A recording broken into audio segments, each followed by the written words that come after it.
গড়গাঁও মহাবিদ্যালয়ত শংকৰদেৱ সৃষ্টি আৰু দৰ্শন বিষয়ক ৰাষ্ট্ৰীয় আলোচনা চক্ৰ সম্পন্ন। শ্ৰীমন্ত শংকৰদেৱ সংঘৰ কেন্দ্ৰীয় প্ৰচাৰ শাখা আৰু ভোগবাৰীৰ প্ৰাথমিক শাখা আৰু গড়গাঁও মহাবিদ্যালয়ৰ অসমীয়া বিভাগৰ উদ্যোগত মহাবিদ্যালয়খনৰ আভ্যন্তৰীণ মান নিৰূপণ কোষৰ সহযোগত এই ৰাষ্ট্ৰীয় আলোচনা চক্ৰখনি অনুষ্ঠিত কৰা হয়।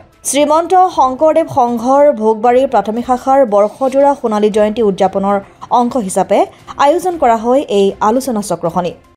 কৃষ্ণগড় আজি আমি এখন ঐতিহ্যপূৰ্ণ মহাবিদ্যালয় গড়গাঁও মহাবিদ্যালয়। গড়গাঁও বুলি ক'লে সকলোৰে মন প্ৰাণবিলাক অতীতলৈ যায়। এখন এনেকুৱা এখন ঠাই গড়গাঁও যিখনে আমাৰ অতীতলৈ ৰিঙিয়াই ৰিঙিয়াই কয়। এইখন ঐতিহ্যপূৰ্ণ মহাবিদ্যালয়ত আমি আহি অত্যন্ত আনন্দিত হৈছোঁ। এটা উপলক্ষলৈ অহা হৈছে ইয়াৰ অসমীয়া বিভাগ আৰু আমাৰ শ্ৰীমন্ত শংকৰদেৱৰ প্ৰচাৰ শাখা আৰু ইয়াৰ ভোগবাৰী প্ৰাথমিক শাখাৰ সহযোগত এটা ৰাষ্ট্ৰীয় আলোচনা চক্ৰ এখন হৈছে শ্ৰীমন্ত শংকৰদেৱ সৃষ্টি আৰু দৰ্শন। গতিকে এই বিষয়টো বহুত ব্যাপক। এতিয়া মহাপুৰুষ গুৰুজনাৰ বিষয়ে ইয়াত এটা বৌদ্ধিক আলোচনা হ'ব। ইয়াত গৱেষকসকলে গৱেষণা পত্ৰ তেখেতসকলে পাঠ কৰিব আৰু বিশেষকৈ আমাৰ ইয়াৰ মহাবিদ্যালয়ৰ ছাত্ৰ ছাত্ৰীসকলে অধ্যাপক অধ্যাপিকাসকলে ইয়াত সহযোগ কৰিছে।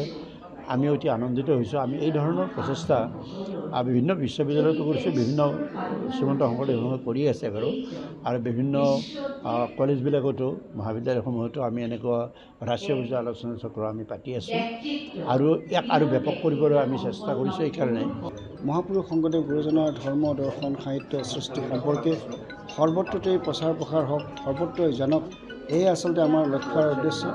মহাপুৰুষ শংকৰদেৱ গুৰুজনাৰ আদৰ্শৰে আমি এখন প্ৰকৃত মানুহৰ সমাজ নিৰ্মাণ কৰাৰ সপোন দেখিছোঁ। আমি জন্মলগ্নৰ পৰা শ্ৰীমন্ত শংকৰদেৱ সংঘই তেনেধৰণৰ কাৰ্যসূচী আমি ৰূপায়ণ কৰি আহিছোঁ। আমাৰ ইতিমধ্যে আমাৰ প্ৰায় 100 বৰ্ষ গৌৰৱৰ কাৰণে অনুষ্ঠানটো আগবাঢ়ি আহি আছে। এই 100 বৰ্ষত আমি বিভিন্ন সময়ত বিভিন্ন কাম কৰিছোঁ।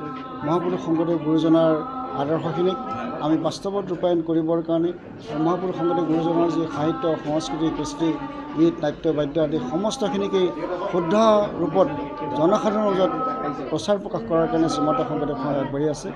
আৰু আমি শ্ৰীমন্ত শংকৰদেৱ সংঘ মহাপুৰুষ শংকৰদেৱ গুৰুজনাক এই ধৰণৰ আলোচনা চক্ৰৰ পৰা আৰম্ভ কৰি আচলতে মই আজি সভাখনত মই এটা কথা কৈছোঁ যে মহাপুৰুষ শংকৰদেৱ গুৰুজনাৰ গোটেই কথাখিনি মহাপুৰুষ শংকৰদেৱ গুৰুজনাৰ প্ৰতিটো শব্দই প্ৰতিটো বাক্যই আচলতে আমাৰ কাৰণে এটা আলোচনাৰ বিষয় হৈ পৰে। শ্ৰীমন্ত শংকৰদেৱ সংঘ ভোগবাৰী প্ৰাথমিক শাখাই গৌৰৱোজ্জ্বল সোণালী জয়ন্তী উদযাপন কৰি আছে বৰ্ষজোৰাকৈ। ইতিমধ্যে কেইবাটাও অনুষ্ঠান অনুষ্ঠিত কৰাৰ অন্তত এটা বিদ্যায়তনিক অনুষ্ঠান এই গড়গাঁও মহাবিদ্যালয়ৰ শৈক্ষিক প্ৰেক্ষাগৃহত গড়গাঁও মহাবিদ্যালয়ৰ অসমীয়া বিভাগৰ উদ্যোগত কেন্দ্ৰীয় প্ৰচাৰ শাখা শ্ৰীমন্ত শংকৰদেৱ সংঘৰ প্ৰচাৰ শাখাৰ উদ্যোগত আৰু আভ্যন্তৰীণ মান নিৰূপণ কোষ গড়গাঁও মহাবিদ্যালয়ৰ সহযোগত এই ৰাষ্ট্ৰীয় আলোচনা চক্ৰখন অনুষ্ঠিত কৰা হৈছে। অতি আমি আনন্দিত হৈছোঁ। আমাৰ যিটো লক্ষ্য আৰু উদ্দেশ্য ভোগবাৰী প্ৰাথমিক শাখাই আমাৰ আটাইকেইটা শ্ৰেণীক সাঙুৰি লোৱাৰ যিটো ব্যৱস্থা, আমাৰ বৃদ্ধসকলক, আইসকলক, শিশুসকলক আৰু বিশেষকৈ যুৱকসকলক সাঙুৰি ল'বৰ কাৰণে এই কাৰ্যসূচী গ্ৰহণ কৰা হৈছিলে। তো এই কাৰ্যসূচী অনুসৰি আজি গড়গাঁও মহাবিদ্যালয়ৰ এই শৈক্ষিক প্ৰেক্ষাগৃহত যথেষ্টখিনি ছাত্ৰ ছাত্ৰী আমি পাবলৈ সক্ষম হৈছোঁ। আৰু এই ছাত্ৰ ছাত্ৰীসকলৰ মাজত আচলতে গুৰুজনাৰ ধৰ্ম আৰু আদৰ্শ ইয়াৰ ওপৰত তেওঁলোকক আলোকপাত কৰিবৰ কাৰণে, তেওঁলোকক জ্ঞান দিবৰ কাৰণে আচলতে এই গৱেষণা পত্ৰৰ পাঠৰ জৰিয়তে এই অনুষ্ঠানটি আয়োজন কৰা হৈছে। 4জনকৈ বিশিষ্ট গৱেষকে ইয়াত গৱেষণা পত্ৰ পাঠ কৰিছে 4টা খুব গুৰুত্বপূৰ্ণ বিষয়ৰ ওপৰত।